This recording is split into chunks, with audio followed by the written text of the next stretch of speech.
जम्मू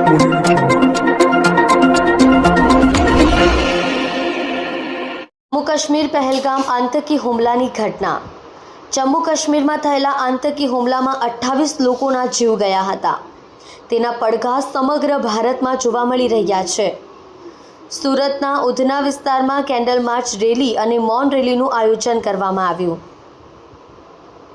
મૃત્યુ પામેલા 28 લોકોને શ્રદ્ધાંજલિ આપવામાં આવી। સાથે સાથે આતંકી વિરુદ્ધ સૂત્રોચ્ચાર કરવામાં આવ્યા। પાકિસ્તાનનો ઝંડો લોકો દ્વારા સળગાવી વિરેડ કરવામાં આવ્યો। जी आपको नाम आज कैंडल मार्च रैली काफी सोमनाथ मराठे आज अमरा उधना विस्तार की अंदर सांस्कृतिक रक्षा समिति द्वारा काशीनगर 4 रस्ता स्वामी विवेकानंद चौक थी वेलकम कन्या सुरक्षा सर्कल सुधी जे एक मौन रैली आयोजन करायु छे।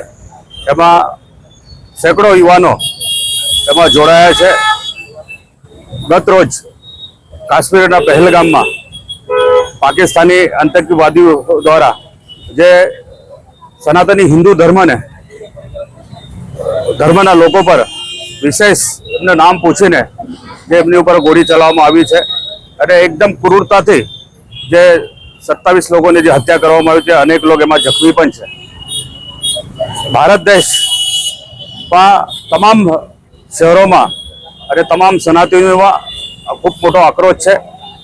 सरकार जे एमनी पहल करी रही है रातथी ज अपना देशना आदरणीय गृहमंत्री अमित भाई शाह साहेब त्या काश्मीर पहुंचा है अने तमाम परिस्थितिओने एमने जायजो लीधो छे अने तात्कालिक असरथी जे आ पाकिस्तानना जे आतंकवादी ज्यांथी आव्या छे एमनी उपर सर्जिकल स्ट्राइक थाय अने आ देशनी जे इच्छा छे आ आतंकवादी कायमी माटे एनो नामो निशान मटी जाय।